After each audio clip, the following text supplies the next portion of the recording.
And yeah, they pay some of it, but they don't pay enough of it. And they know damn well why they have a baseball team, and it's not to win championships.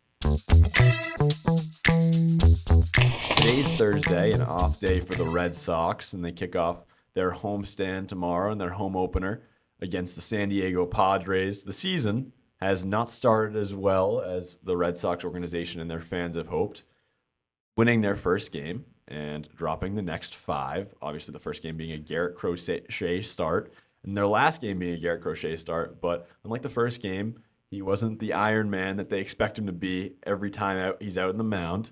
Not at all. Honestly, a pretty disappointing start. Definitely expecting better from him going forward, but And that's the issue, is if he doesn't do well, it does not bode well for the rest of their pitching staff as they go for the next 4 games.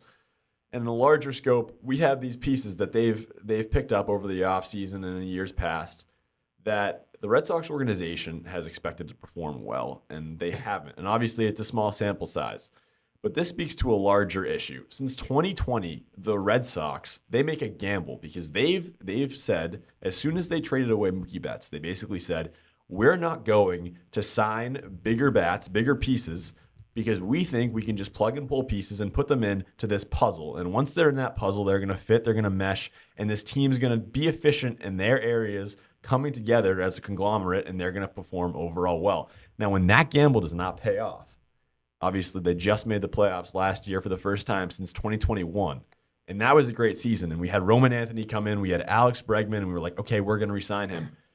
And everyone was feeling great about that. Now, the issue is you don't have Alex Bregman. You traded your third base replacement and Rafael Devers midseason because you thought you were going to retain Bregman. And what do you have to show for it now? You have Caleb Durbin. And again, small sample size. But when that gamble does not pay off, when he goes 0 for 18 or whatever it is, what is there to show for it? You're going to look at ownership and say, this is what you thought. And what they're going to say nothing because they never show face. But it's the same reaction from fans day in, day out when they don't perform. When we look at Ranger Suarez, we pay him all that money because we expect him to be the next great number 2, that great David Price behind Chris Sale. But we're not going to get that with Garrett Crochet and Ranger Suarez, at least not now. And the owners have nothing to say for it because they do not give a rat's ass about the team anymore. They care about the bottom line. when you look at ownership, it really feels like they care more about Liverpool than they do the Red Sox. I mean, John Henry is pathetic. His company's called Fenway Sports Group. It does not feel like he cares about Fenway. He cares about Anfield. And I think you trade away Devers, it's largely a money move. They don't believe in him in the long term, so they want to dump his salary. What do you have to show for it? Absolutely nothing. Kyle Harrison, gone to the Brewers. You want to talk about the Brewers real quick. Also gave away Quinn Priester to the Brewers. He's been great for them. Fantastic. Amazing. But Kyle Tibbs, you gave him to the Dodgers for Dustin May, who was dog shit. And he's been really good for their AAA program. And then you have nothing left. You traded away Devers, your cornerstone third baseman, for absolutely nothing. Right. No value from him. And the issue with this is that you want to pose yourself as a big market team. You're going to say Fenway's most beloved ballpark, this financial commitment you make to the team that you're going to strive for championships. As CEO Sam Kennedy just previously said before the season start. And the issue with that is not showing within the payroll. If you really cared, if you were really willing to go tit for tat with the Yankees, they signed Max Fried last year, whatever it was, and he's been fantastic. You know what you're going to get from him. They also had Garrett Cole. They had a number 1 bona fide starter, and they said, we got to add to this. We got to make our pitching bulletproof. And that's what they're doing. Carlos Rodon, too. I mean, he's no slouch either. And with Cam Schlittler coming in, it's like they look so formidable. And we're going to talk about the talent throughout the entire division.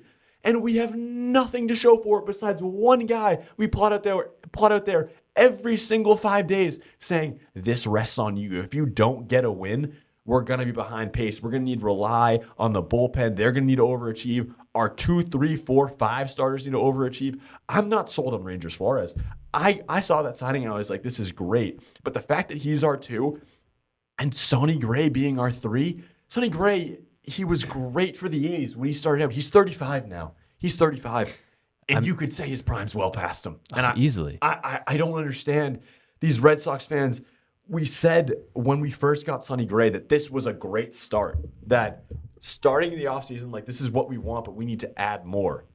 And we didn't really add more, but we were like, you know what? We have Roman Anthony. Things are going to be okay. Well, you know what? He hasn't lived up to the high expectations we set for him. And we're all standing around like, oh, okay, what's next? Nothing's next. Nothing has ever been next for the past 6 years.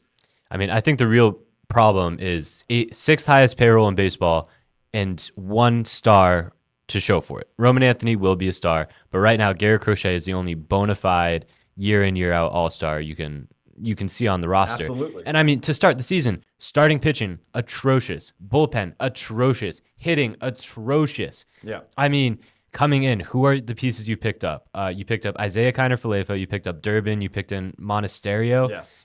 What are they? Hitting 50? Right. And also .050, like, and that's the issue. We're plugging these should be like late season add-ons for making up, for being band-aids for injuries that you know that you're going to have heading into the postseason. I'm sorry, Contreras too, only hitting 150 on the season. And the fact that we have these guys and we have them as our sure thing for the season going forward for the marathon, it's like there's got to be better out there. And the fact that we're accepting this mediocrity every single time, every single season, like, I looked at last season and I said, this is great. Let's re-sign Bregman. Let's get into it. We didn't re-sign him, and what we got instead, you can't tell me it's anything close to what we should have.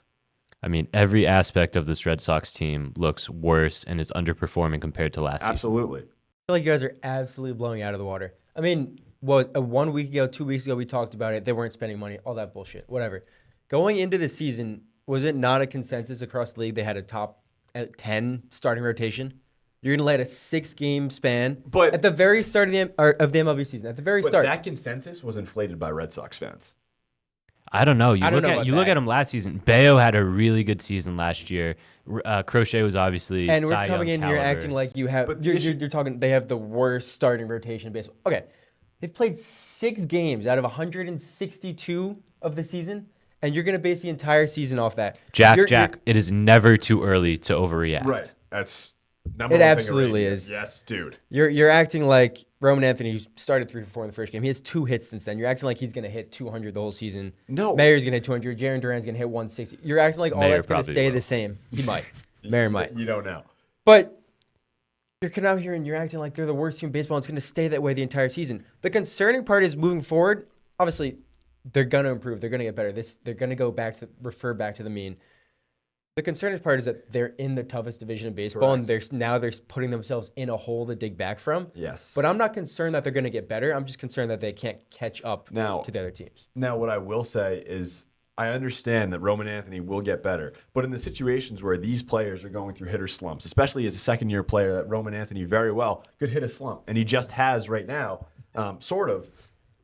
Do we have other players around him that can make up for hitting those slumps? And I don't think the answer is yes. Well, when you have 7 out of your 9 starters going into slumps, it's hard to find. And It's going to happen. right. And again, when you want to talk about the pitching staff, that yes, we do have a decent pitching staff overall, but competing in this division, competing in the market pool that we have, we're top of the league.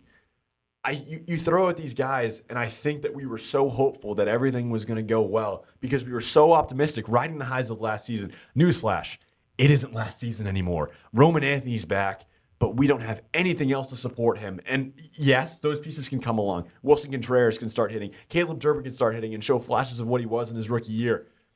But maybe they don't. And the fact of the matter is, if they don't, and if this season goes haywire, the idea that ownership is just going to settle and say that this was our plan all along. We go for championships, but if this year's not our year, we can't change that. The John Henry special will never spend at the But deadline. one thing that can change that, and the secret word that if I said it in their front office, they would say, get the hell out of here. It's called money. And yeah, they pay some of it, but they don't pay enough of it. And they know damn well why they have a baseball team, and it's not to win championships.